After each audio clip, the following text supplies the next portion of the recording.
오늘은 마지막 소단원인 3. 화학 반응식과 양적 관계 단원에 대해서 공부해 보도록 합시다. 이 단원이 하이라이트라고 할 수 있을 정도로 굉장히 고난이도의 문항이 자주 출제되는 단원입니다. 따라서 이번 기말고사에서도 여러분들이 조금 푸는데 오래 걸릴 수 있는 문제들이 이 단원에서 출제가 되겠죠. 자, 기본 개념은 아주 간단합니다. 하지만 문제를 풀기 위해서 여러 가지 원리들을 활용해야 하는 점들이 조금 어렵게 느껴질 수 있기 때문에 일단 기본적인 개념을 같이 살펴보고 문제를 통해서 어떠한 원리들을 활용해야 하는지를 몇 가지 짚어보도록 하겠습니다. 그 후에는 여러분들이 스스로 나머지 문제들을 풀어보고 그 원리들을 응용하는 방법들을 익히기 바랍니다. 자, 그러면 기본 개념에 대해서 얘기를 먼저 하도록 하겠습니다. 아주 쉬운 문제로 화학 반응식을 완성하라는 문제가 나올 수 있습니다. 화학 반응식을 완성할 때 가장 기본이 되는 원리는 바로 화학 반응이 일어나도 원자의 종류와 개수는 변하지 않는다. 단 핵 반응은 제외해야 합니다. 원자의 종류와 개수가 반응 전후 변하지 않기 때문에 질량 보존 법칙이 성립합니다. 이 질량 보존 법칙을 이용해서 뒤에 반응 전과 반응 후의 질량이 같다라는 점을 이용을 해야 하는 문제들이 몇몇 등장을 하니까 질량 보존 법칙은 늘 마음속에 새기고 있도록 합니다. 자, 그럼 화학 반응식은 사실 우리 중학교 3학년 때 이미 학습을 했기 때문에 어떻게 반응 개수를 맞추는지 다 알고 있다라고 선생님은 생각합니다. 지금 예시로 나와 있는 것은 에탄올의 연소 반응인데 먼저 1단계 반응물과 생성물을 화학식으로 나타냅니다. 반응물은 이때 에탄올과 산소가 필요하고 생성물은 이산화탄소와 물이 만들어집니다. 그 다음 2단계는 화살표를 기준으로 해서 반응물은 왼쪽, 생성물은 오른쪽에 나타냅니다. 그리고 반응 전후 원자의 종류와 개수가 같아지도록 개수를 맞춰줍니다. 이때 이 상태에 대해서 선생님이 얘기를 하자면 다들 중학교 때 배워서 알겠지만 L은 리퀴드, 액체를 나타내고요. 그 다음에 G는 gas, 기체를 나타내고 그 다음에 여기 나와 있진 않지만 S는 solid, 고체를 나타내고 그 다음에 AQ라고 하면 이거 aqueous, 스펠링이 맞는지 모르겠는데 aqueous라고 해가지고 이거는 수용액 상태를 나타냅니다. 자, 어쨌든 화학 반응식에서는 반드시 물질의 상태를 나타내줘야 된다는 것을 기억을 하시고요. 3단계까지 완성이 되면 이제 화학 반응식이 완성이 되는데 이때 두 가지 방법이 있습니다. 첫 번째는 반응 전후 원자의 개수를 직접 맞춰주는 겁니다. 사실 이게 더 쉬울 때가 많습니다. 탄소가 왼쪽에 2개 있으면 오른쪽에도 2개가 있을 수 있도록 CO2 앞에 2를 붙여준다던가 그 다음에 여기 수소가 5개, 1개, 6개이므로 오른쪽에도 6개가 될 수 있게 물 앞에 3이라는 개수를 붙여준다든가 마지막 산소의 개수를 맞춰주기 위해서 여기는 지금 개수가 다 정해졌으니까 총 7개의 산소가 있으므로 왼쪽에도 7개가 되도록 O2 앞에 3이라는 개수를 적어주면 되겠죠. 두 번째 방법은 미정개수법이라 해서 정해지지 않은 개수를 씁니다. A, B, C, D. 쓰고 각각의 원자의 종류에 맞는 개수를 왼쪽, 오른쪽 써줍니다. 그것들은 다 같아야 되므로 등식이 성립하겠죠. 그리고 만약 A가 1이라면 이라고 했을 때 각각의 값이 정해질 겁니다. 만약에 A를 1로 뒀을 때 분수가 나온다면 그 분모만큼 다 곱해주면 됩니다. 자, 이렇게 해서 완성된 화학 반응식은 첫 번째 방법으로 하나, 두 번째 방법으로 하나 동일하기 때문에 자기가 편한 방법으로 하면 되겠습니다. 그래서 밑에 연습 문제는 개별적으로 풀어보시고요. 자, 우리는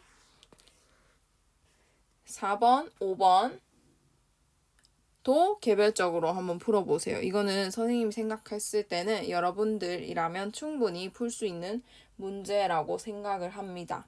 자, 우리는 바로 기출문제로 가보도록 하겠습니다. 기출문제 중에서 선생님이 몇 문제만 찝어서 풀 거고 그 찝은 문제에서 어떤 원리들을 활용해야 하는지 같이 생각을 해볼 거니까 그 원리들을 꼭 기억해야 여러분 혼자 풀어야 할 문제들에 있어서 잘 조금 수월하게 풀 수가 있으니까 잘 기억을 하도록 합니다. 선생님은 1번 문제를 같이 일단 풀어보도록 할게요.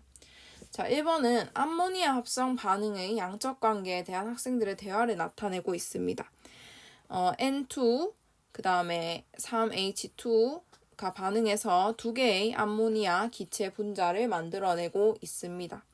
자, 이때 학생 X는 같은 온도와 압력에서 질소와 수소 기체는 1대3의 부피비로 반응한다 라고 말하고 있습니다.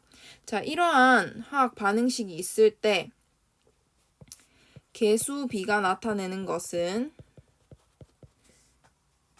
기체 반응일 때만 성립합니다. 일단 부피비랑 같은 것은 기체 반응일 때만 성립합니다.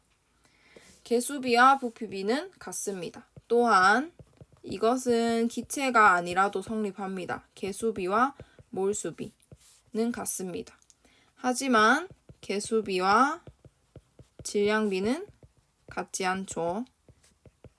개수비가 1대3대 2라고 해서 질소 기체, 수소 기체, 암모니아 기체의 질량비도 1대3대 2는 아닙니다.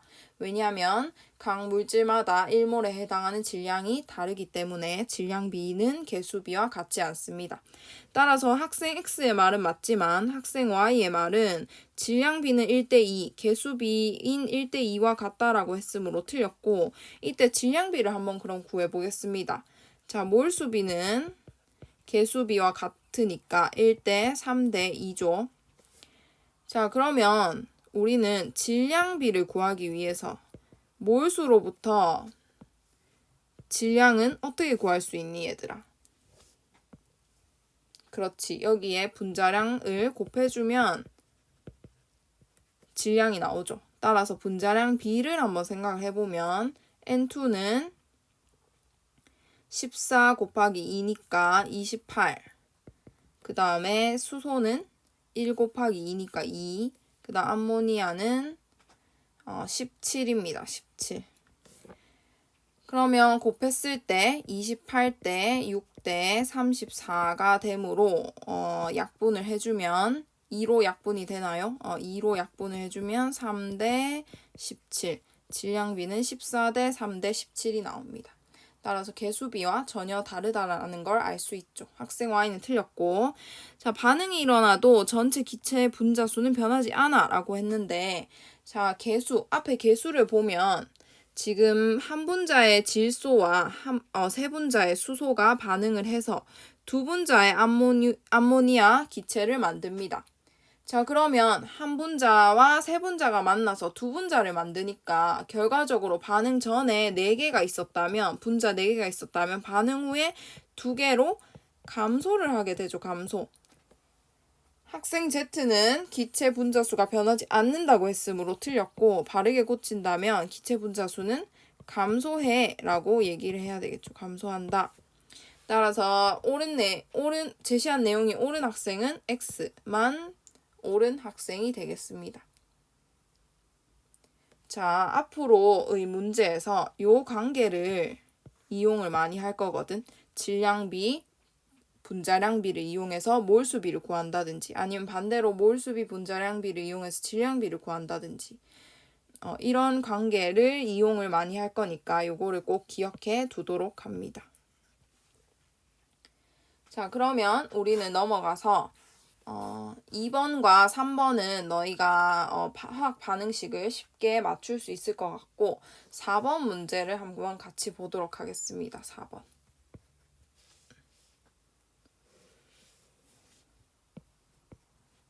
4번 문제를 같이 보도록 하겠습니다. 자, 4번은 탄산칼슘과 묽은 염산의 반응을 화학 반응식으로 나타냈다라고 얘기하고 있고 밑에 개수 부분이 지어져 있고 가라는 물질도 비어져 있습니다. 이에 대한 설명을 옳은 것을 보기에서 있는 대로 골라라 라고 했는데 자, X는 2다 라고 했으니까 일단 우리가 이 화학 반응식부터 맞춰줘야 될 것 같죠? 자, 나머지 물질에는 숫자가 안 쓰여져 있으니까 여기는 1이라는 거 우리 다 알고 있죠? 1. 자, 그러면 왼쪽에 칼슘 1개, 오른쪽에 칼슘 1개. 칼슘 원자는 맞춰져 있고 자, Cl 원자 볼까? Cl은 오른쪽에 2개. 나머지 물질에서는 Cl이 나오지 않습니다. 가가 뭔지 모르겠지만 가는 사실 우리는 이미 다 알고 있죠. 탄산칼슘과 묽은 염산이 반응하면 무슨 기체가 발생한다? 그렇지, CO2 기체가 발생하므로 가는 CO2일 겁니다. 그러므로 Cl이라는 원자는 이 염화칼슘에만 있죠. 오른쪽 부분에서는. 따라서 오른쪽에 염소 원자의 개수는 2개로 결정이 됩니다. 따라서 왼쪽에 염소 원자를 2개로 맞춰주기 위해선 X는 2가 되어야 되겠죠. 그럼 수소도 2개, 왼쪽, 오른쪽에도 2개. 다 맞아 들어갑니다. 따라서 X는 2 맞고 가는 CO2 맞습니다. 그다음 생성물의 총 질량은 반응물의 총 질량보다 크다. 선생님 사실 2보기 때문에 이 문제를 같이 다뤄보자고 한 건데 생성물의 총 질량은 반응물의 총 질량보다 크다. 이 핵반응 아니죠. 그럼 핵반응을 제외하고서는 반응 전후의 원자의 종류와 개수는 변하지 않습니다. 그걸 이용해서 우리가 화학 반응식을 개수를 맞춰줄 수 있는 거죠. 그 대원칙이 없으면 화학 반응식을 맞춰줄 수가 없습니다. 따라서 질량이 보존이 되죠. 이것을 무엇이라 한다? 질량 보존 법칙이라고 합니다. 따라서 반응물과 생성물의 총 질량은 같아야 되겠죠. 답은 3번이 되겠네. 질량 보존 법칙을 늘 기억을 하고 있으세요. 여기에서는 굉장히 쉽게 나온 거지만 앞으로는 숫자 계산에 있어서 질량 보존 법칙이 아주 핵심적인 역할을 하게 될 겁니다. 자, 쭉 넘어가서요. 우리는 7번 문제로 가겠습니다. 7번 문제. 지금까지의 문제보다 조금 어려워 보이죠? 자, 7번 문제. 하지만 여러분 충분히 할 수 있습니다. 자, 다음은 기체 X2와 Y2가 반응하여 기체 XY3. 이런 거는 얘들아 굉장히 친절한 문제입니다. 어떤 화학 물질인지 다 줬죠. 그러면 우리는 비록 개수가 A, B, C 이렇게 비어져 있지만 화학 반응식의 개수를 쉽게 유추해서 완성할 수 있습니다. 자, 봐봐 얘들아. X2, Y2가 결합을 해서 XY3가 됐어. 자, A, B, C는 반응 개수로서 정수일 겁니다. 자, 그러면 Y는 왼쪽에는 Y2 형태로 들어가 있고 오른쪽에는 Y3 형태로 들어가 있죠. 그러면 정수값이 되려면 2와 3의 최소 공배수로서 Y의 원자수, 반응 전의 원자수, 반응 후에 Y의 원자수가 같아져야 되겠지. 자, 다시 반응 전에는 Y2를 쪼갤 순 없다 얘들아. Y2는 Y2의 형태로 늘 돌아다닙니다. 반응 전에. 반응 후에는 XY3, 그러니까 Y3, Y 원자 3개가 늘 같이 돌아다닙니다. 자, 그럼 Y2와 Y3의 최소 공배수 6이죠. 그럼 6이라는 값으로서 왼쪽의 Y 원자와 오른쪽의 Y 원자가 같아져야 되므로 B는 3이 되고 C는 2가 되어야 되겠죠. 자, 그러면 Y는 6개, 왼쪽에 6개, 오른쪽에 6개 됐고 그럼 X는 오른쪽에 2개니까 왼쪽에도 2개가 되려면 A는 1이 되어야 되겠다. 따라서 A 더하기 B는 4고 그것이 2C라는 값과 같아지겠죠. 자, 이렇게 화학 반응식을 완성을 했습니다. 그리고 하나 더, 너네가 이제 앞으로 익숙해져야 할 시기. 자, 화학 반응식 상태는 생략하겠습니다.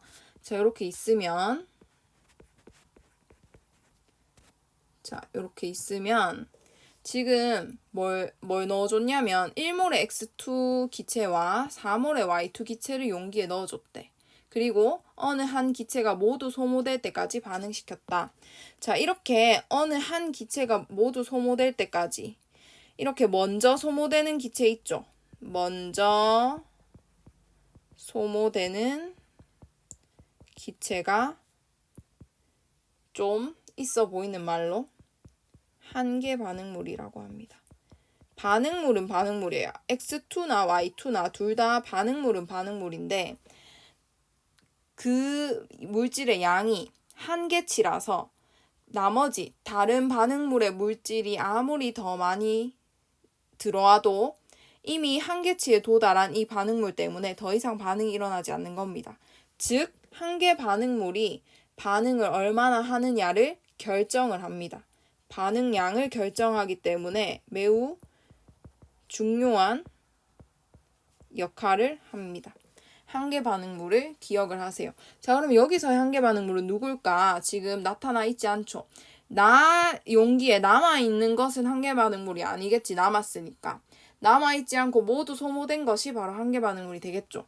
자, 그러면 앞으로는 화학 반응식을 쓰고 반응 전, 반응 중, 그 다음에 반응 후 이렇게 해서 전반후라고 쓰겠습니다. 전반후. 지금은 처음이니까 선생님이 반응 전, 반응 후 이렇게 다 썼는데 앞으로는 반응 전만 쓸 거고 그 다음에 반응하는 그 다음 반응 후만 쓸 겁니다. 자, 지금 어떻게 넣어줬냐면 X2는 1몰, Y2는 4몰을 넣어줬대. 자, 그러면 요 중간에 있는 반응하는 지점에서는 개수 비대로 반응하겠죠. 따라서 1대 3으로 반응할 거니까 1 다 없어진 만큼 3 없어질 거고 2는 생성될 겁니다. 반응물은 없어지니까 마이너스, 생성물은 생성되니까 플러스로 표시를 해줄게. 그랬더니 반응 후에 X2는 하나도 남지 않고 Y2는 1몰 남을 거고 XY3는 2몰이 생성되어서 남아있을 겁니다. 자, 그럼 여기서 한계 반응물은 누구다? 다 반응한 X2가 한계 반응물이 되겠네. 이것이 물질의 반응량을 결정하게 됩니다. X2가 없기 때문에 Y2가 아무리 더 들어와도 5몰, 6몰, 7몰 아무리 더 들어와도 X2의 양에 의해서 반응량이 결정이 되겠죠. 무슨 말이냐면 여기에 만약에 5몰이 들어왔어. 그렇다 하더라도 얘가 1몰밖에 반응을 할 수밖에 없기 때문에 여기 반응하는 양은 똑같죠, 얘들아. 두 번째 줄이랑 똑같습니다. 따라서 한계 반응물이 반응량을 결정한다라는 거 기억하고 자, 그러면 나에는 X2가 남아있다. 아니죠. Y2가 남아있습니다. 남은 기체는 Y2입니다. 전체 기체의 몰수비는 가대 나가 5대 3이다 라고 얘기를 하네. 5대 3인지 한번 볼까? 반응 전에는 여기 보면 1, 4니까 5몰만큼 남아있고 반응 후에는 1, 2니까 3몰만큼 남아있습니다. 따라서 몰수비는 5대 3 맞네. 자, 여기서 선생님 질문 하나 할게. 반응 전후 압력은 어떻게 될까? 압력은 증가할까? 그대로일까? 아니면 감소할까? 자, 5초간의 생각할 시간을 줄게.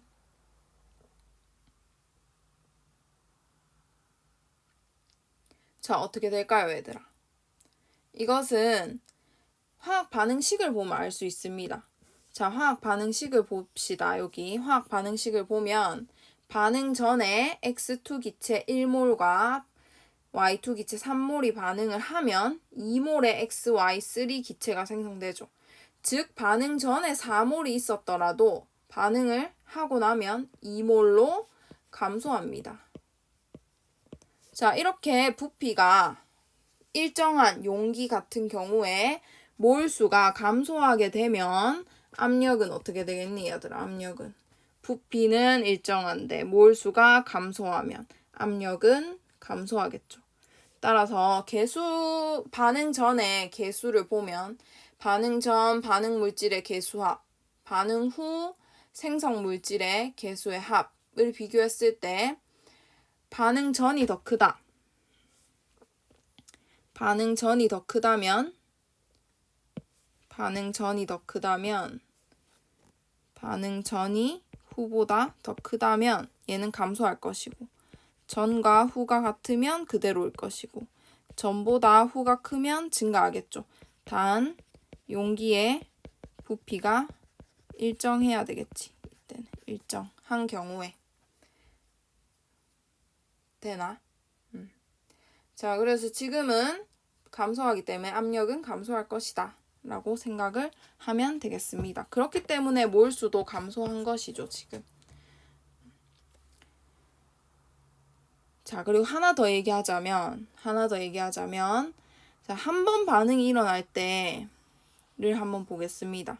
자, 한 번의 기준은 x2의 몰수를 기준으로 할게. 한 번 반응이 일어날 때 x2는 1몰 감소하고 y2는 3몰 감소하면서 XY3는 2몰 증가합니다. 그럼 변화량, 몰수의 변화량을 생각하면 마이너스 1, 마이너스 3, 플러스 2니까 한 번 반응이 일어날 때 얘는 마이너스 2만큼 감소를 하게 되겠네. 그래서 지금 보면 5에서 3, 마이너스 2만큼 델타 N의 변화가 있는 거죠.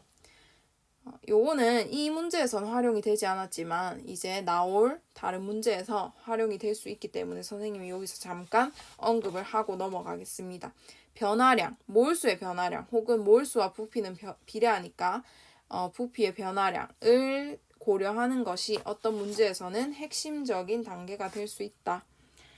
자, 그러면 우리는 9번으로 가겠습니다. 자, 9번 문제는 이제 그래프가 나와 있는데요. 중학교 3학년 수준에서 이거는 사실 해석할 수 있는 문제인데, 자, 한번 볼게. A2와 B2가 반응해서 두 개의 X 기체를 생성하고 있습니다. 이때 그래프가 주어져 있고 이 그래프를 보고 우리는 A와 B의 개수를 알아내야 되겠죠. 자, 그러면 한번 볼게. 자, 처음이니까 선생님이 모든 그래프에 대한 거를 다 써보겠습니다. 물론 너희들은 다 쓰지 않고도 알아낼 수 있어. 자, 그럼 두 가지 방법으로 선생님이 풀이를 해볼게. 4번에 지금 한 번, 두 번, 3번, 4번의 반응을 각각 시켰을 때 각각 생성된 X의 몰수를 나타낸 거죠. 총 4번의 실험이 있는데 자, 첫 번째 실험에서는 A2를 1몰 넣고 B2를 6몰. 지금 보면 B2는 그대로고 1, 2, 3, 4 실험에서 B2는 그대로고 A2만 점점 양을 늘려줬습니다. 그랬더니 X의 몰수는 증가하다가 더 이상 증가하지 않네. 그러면 이게 무슨 뜻이고 얘들아?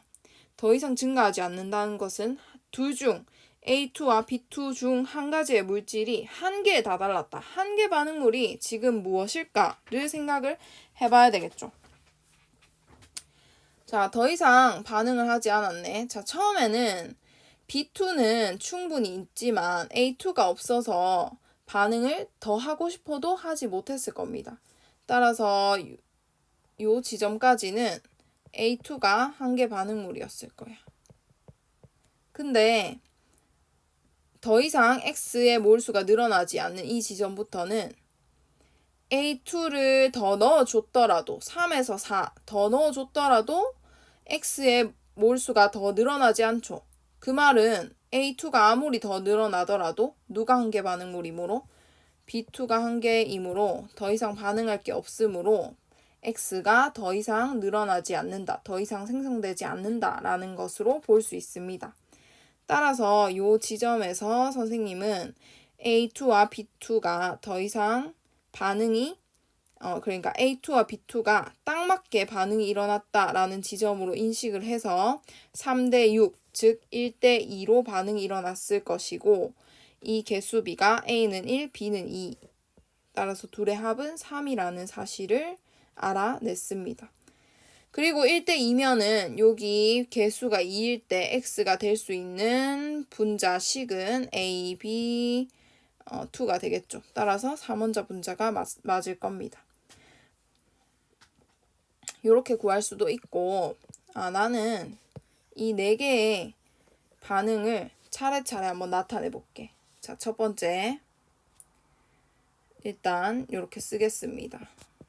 우린 처음이니까 같이 생각을 해볼게.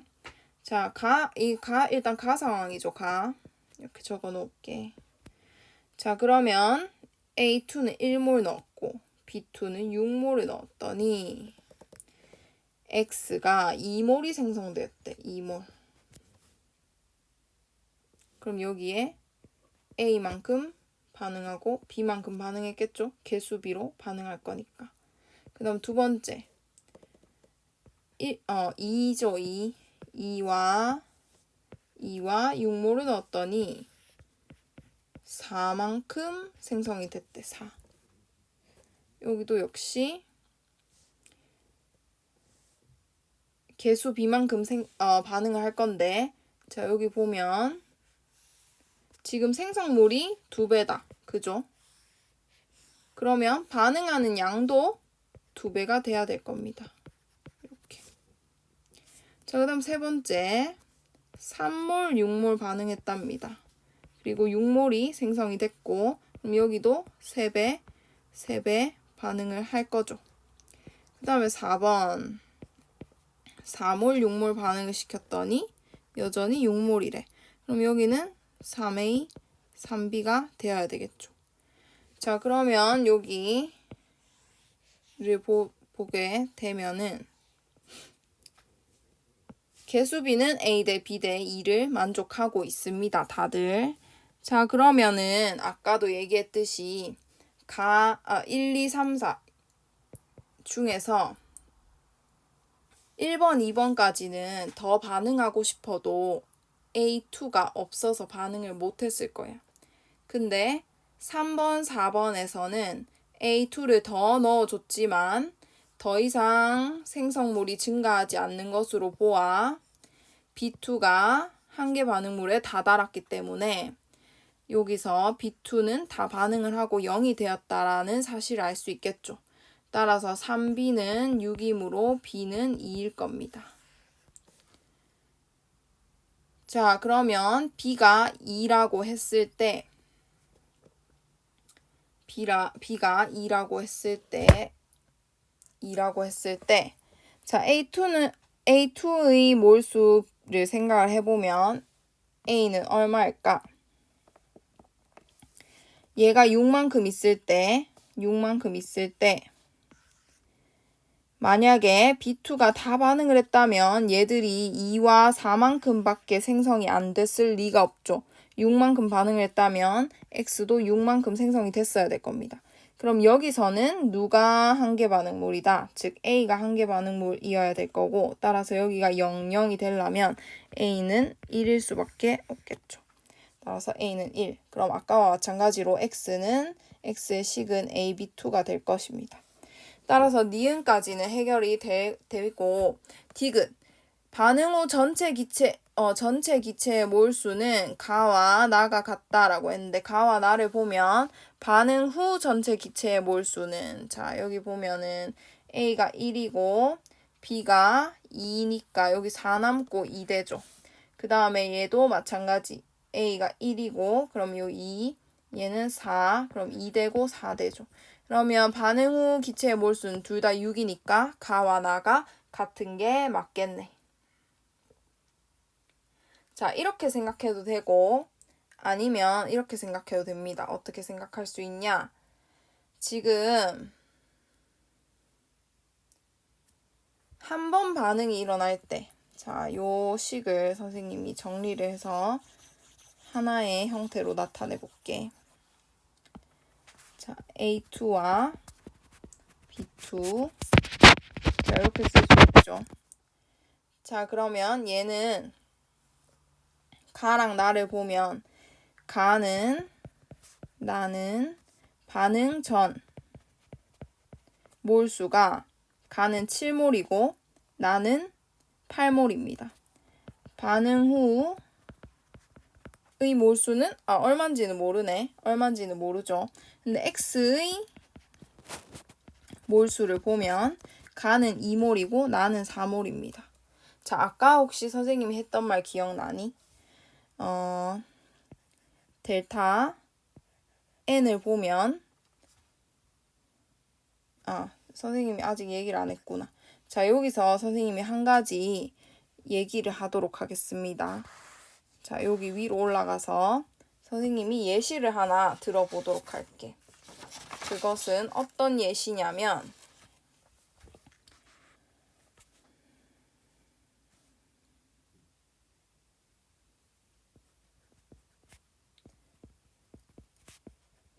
자, 델타 V, 그러니까 부피 변화, 반응 전과 후의 부피 변화, 그리고 반응 전과 후의 몰수 변화를 알면 이것이 반응물의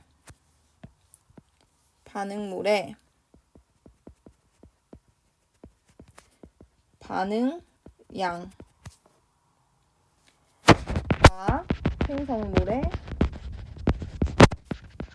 생성 양에 비례합니다. 이것을 선생님이 지금부터 증명을 한번 해보도록 하겠습니다. 예를 들어서 자, 수소 기체와 산소 기체가 만나서 수증기 기체가 만들어지는 반응이 있습니다. 나는 5몰, 1몰을 넣을게. 그러면 2대1로 반응을 할 것이므로 2대1로 반응을 해서 2몰만큼 생성이 되겠죠. 그러면 3, 0, 2 이렇게 남을 거고 델타 N이나 델타 V나 똑같습니다, 얘들아. 자, 그러면 델타 N을 나는 구하고 싶어. 반응 전에 6몰, 반응 후에 5몰이니까 델타 N은 마이너스 1입니다. 자, 두 번째 반응. 나는 이번에는 전, 반, 후 이렇게 적게. 그러면 얘는 5몰, 2몰을 넣었어. 그러면 이번에는 산소 기체가 2몰까지 반응할 수 있으니까 얘는 4몰까지. 그다음 4몰이 생성이 되겠죠. 그럼 1, 0, 4 이렇게 될 겁니다. 얘도 마찬가지 델타 N을 구해보면 7에서 5로 델타 N은 마이너스 2가 됩니다. 자, 마지막 반응은 전, 반, 후. 그럼 6, 3이라고 해볼게. 그러면 2대 1대 2로 반응할 거니까 0, 0, 6. 델타 N 역시 구해보면 9에서 6으로 델타 N은 마이너스 3입니다. 자, 여기서 선생님이 하고 싶은 말이 세 가지나 있습니다. 세 가지. 자, 요 부분을 보세요. 딴 거는 필요 없고 요 부분을 보세요. 요 부분. 자, 요 부분을 보면 델타 N에 따라서 즉 델타 N이 지금 1대 2대 3이죠. 절대값 B로만 보면. 자, 그러면 지금 반응량 한번 보세요. 반응량 2, 1, 4, 2, 6, 3. 반응량도 1대 2대 3이죠. 생성량 한번 볼까? 생성량 2, 4, 6. 1대 2대 3이죠. 델타 N 혹은 델타 V 반응량 델타 N이나 델타 V 반응 전과 반응 후의 변화량을 보면 우리는 그 반응에 있어서 반응량과 생성물의 생성량의 비를 알 수가 있습니다. 여기서 두 가지 더 얘기할 건데 요 지점에서 그러면 요 반응하는 요 줄에서는 질량 보존 법칙 쓸 수 있습니다. 예를 들어서 수소기체 2몰이죠. 그러면 수소기체는 한 분자당 분자량이 2니까 2 하면 4입니다. 질량 4g. 산소는 16g. 물은 18g인데 두 분자니까 18, 36g입니다. 내가 여기서 16이 아니고 32로 해야 되죠. 다 지워졌네. 1몰이고 1몰에 해당하는 32g. 자, 그러면 요 부분에서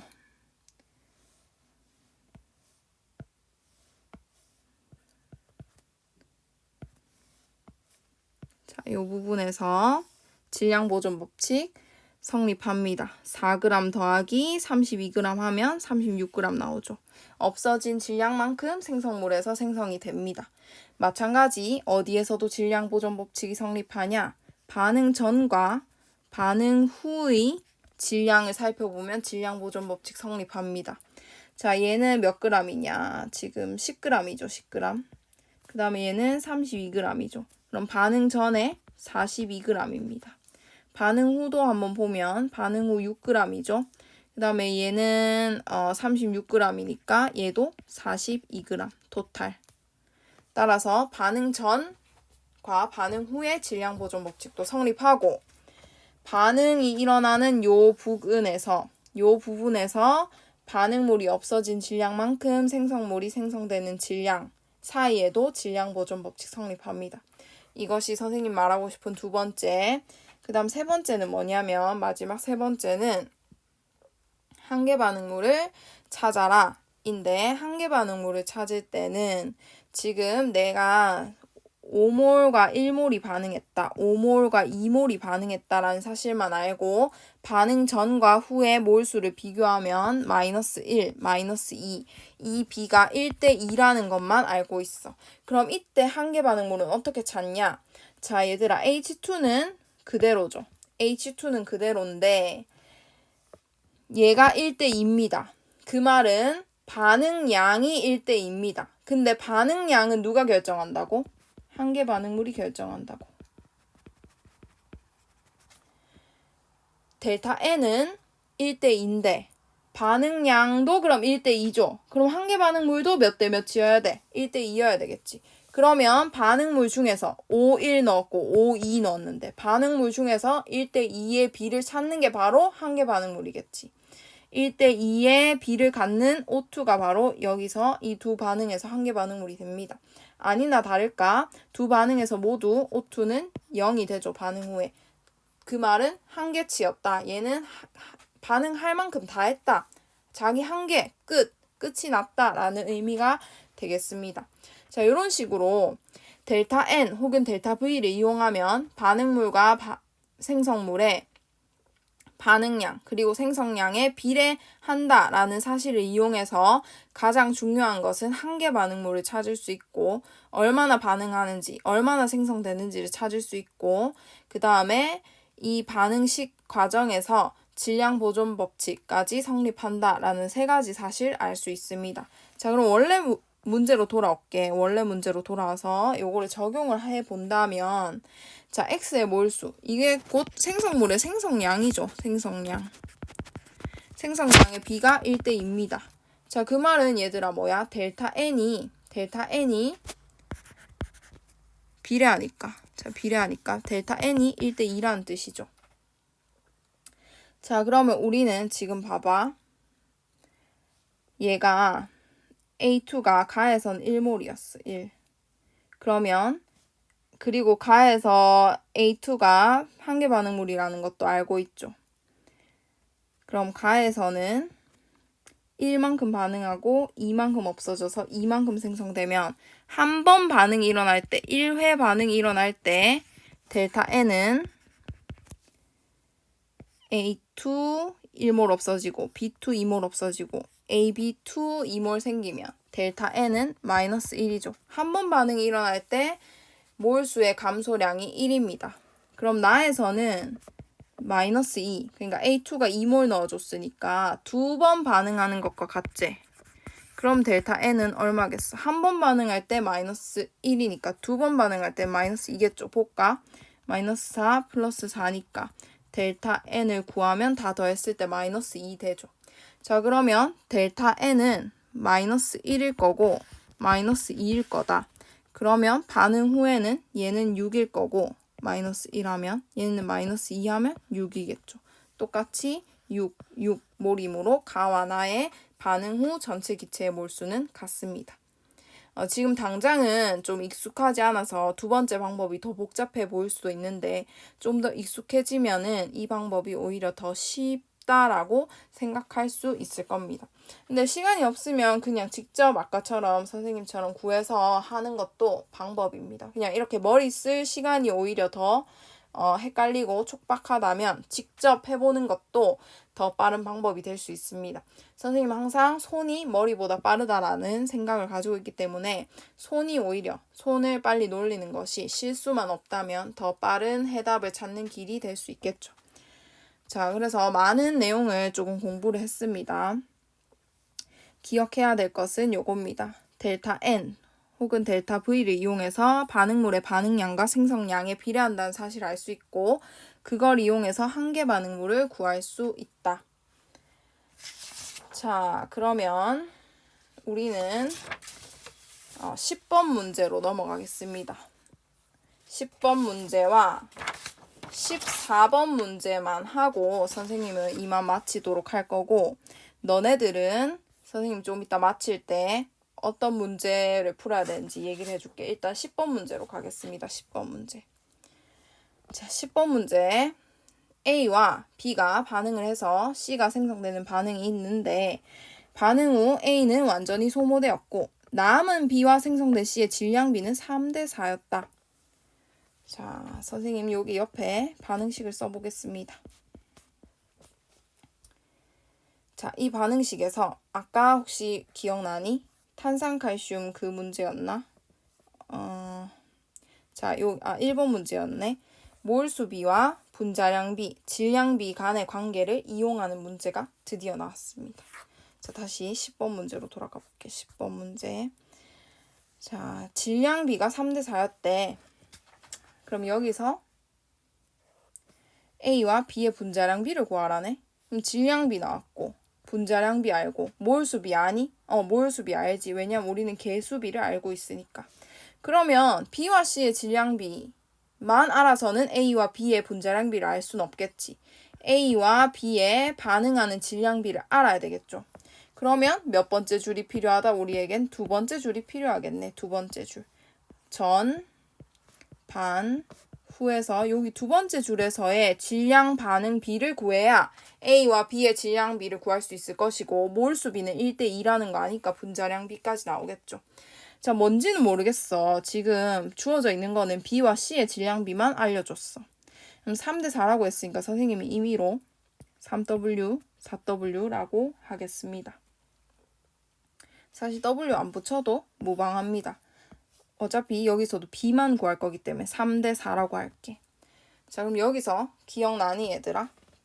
요 둘째 줄 자체에서 질량보존 법칙도 성립하지만 반응 전과 후에서 질량보존 법칙 성립하죠. 요거 두 개.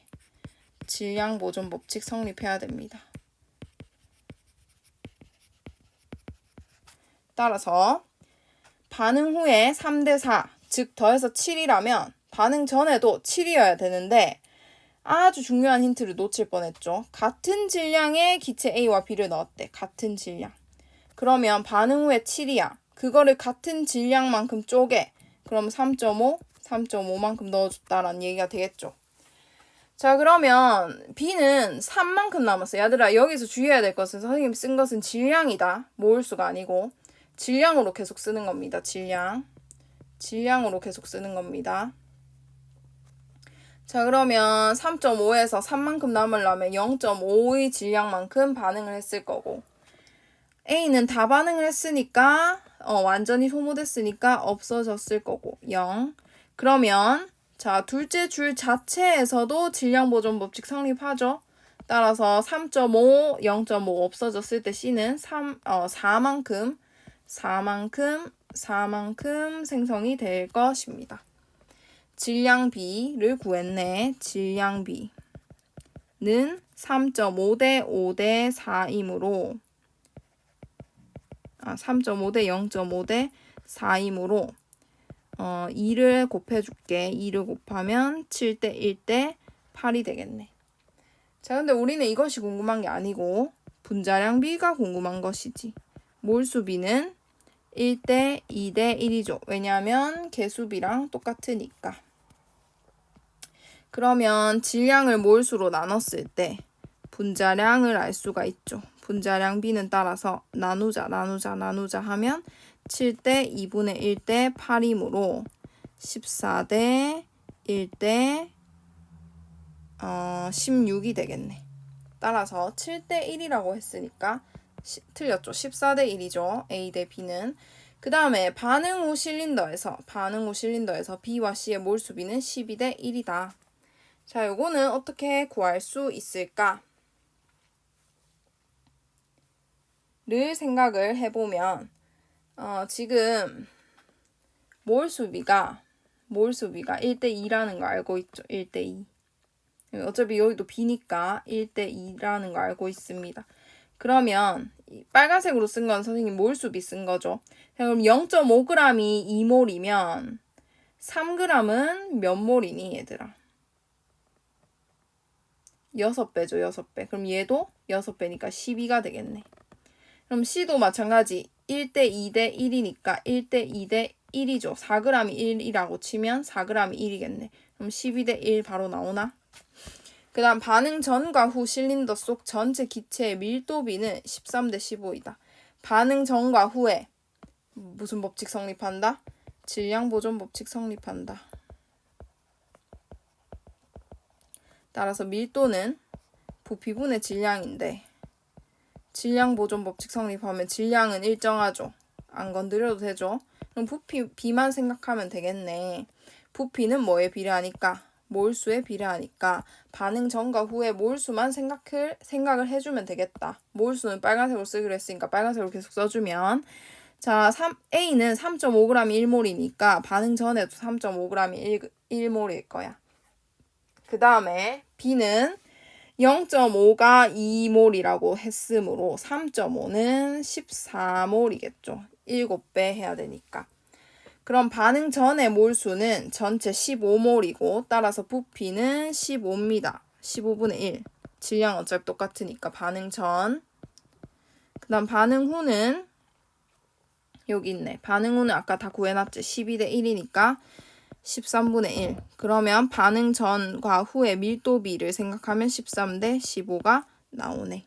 그래서 답은 4번이 되겠습니다. 자, 요 문제는 질량비와 몰수비와 분자량비를 그 관계를 이용을 해야 되겠다. 그리고 어차피 B를 전부 다 구하라고 했기 때문에 실질적인 값으로 생각을 하지 않아도 됩니다. 그냥 비례 관계만 찾아내면 되기 때문에. 자, 이렇게 해서 14번 마지막 문제만 풀고 선생님 이만 마치도록 할게.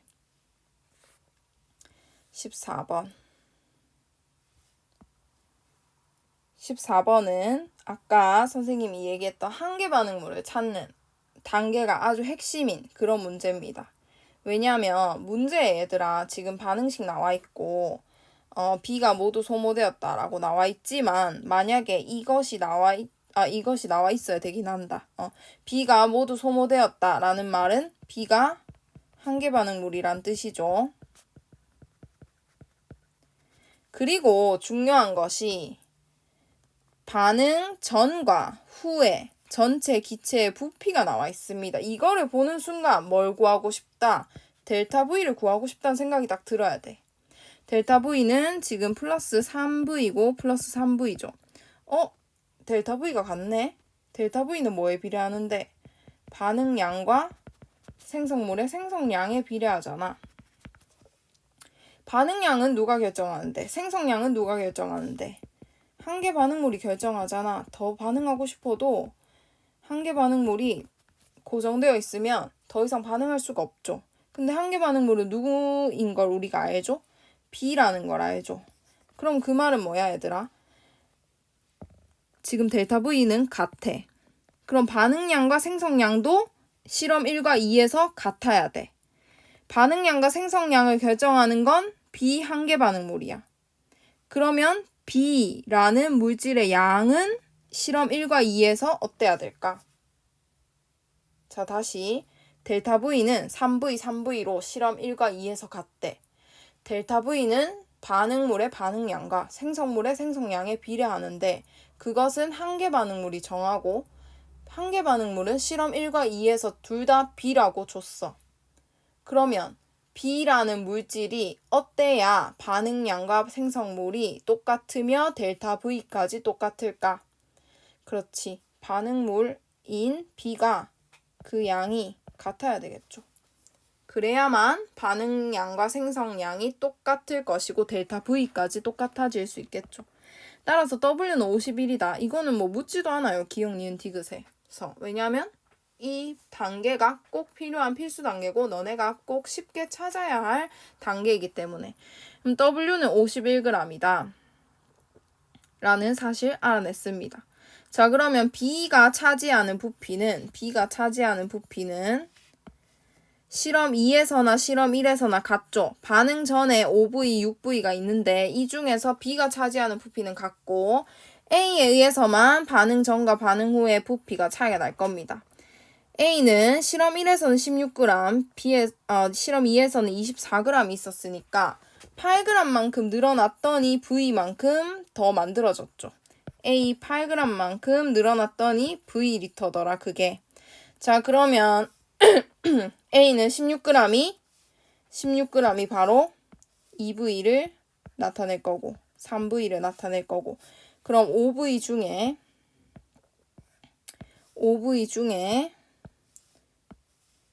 2V가 A니까 3V가 바로 B겠죠. 그러면 얘도 3V겠죠. 자, 그러면 기억 2에서 반응 전 실린더 속 기체의 몰수는 A가 B보다 크다. A가 B보다 크나? 아니죠. 같죠? 틀렸고. C는 4냐라고 물었습니다. 자, C는 4냐. 화학 반응식 한번 써볼까? C가 요 화학 반응식 안에 있으니까 한번 써볼게. 자, 그러면 A는 2V만큼 있었고 B는 3V만큼 있었는데 1대2로 반응하니까 3V 다 반응할 거고 얘는 1.5V 반응해서 0.5V 남을 겁니다. 그때 얘는 C는 1.5CV만큼 생성될 거고 D는 1.5V만큼 생성되겠죠. 따라오고 있니?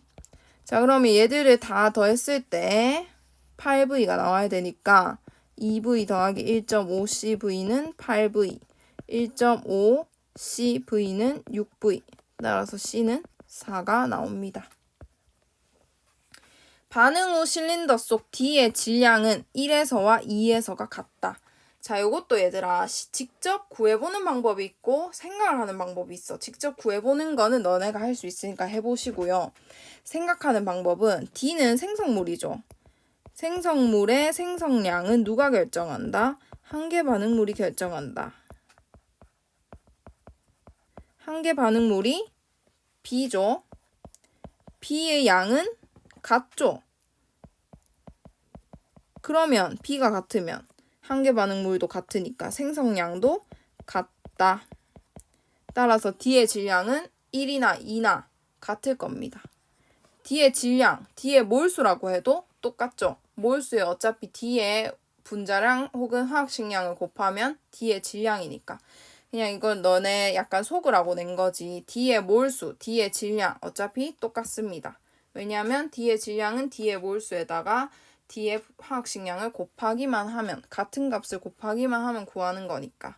따라서 한계 반응물의 양이 같기 때문에 생성량도 똑같을 것이고 따라서 생성되는 D의 질량도 1이나 실험 2에서나 같다라고 보시면 되겠습니다. 자, 이제 너네가 풀 문제는 뭐냐면 자, 선생님이 풀었던 문제 이외에 자, 2번, 3번 푸시고요. 5번 푸시고요. 6번 그 다음에 8번 11번 푸시고요. 13번 그 다음에 17번 18번 20번 21번 23번까지 푸시면 되겠습니다. 나머지 그래프가 나와 있는 문제들만 선생님이 남겨놨는데 그래프 관련된 또 원리, 그래프를 풀기 위해서 필요한 원리들은 다음 시간에 알려주도록 하겠습니다. 따라서 12번, 15번, 16번, 19번, 22번은 빼고 나머지 문제들을 지금부터 한번 스스로 풀어보도록 합니다. 수고했습니다.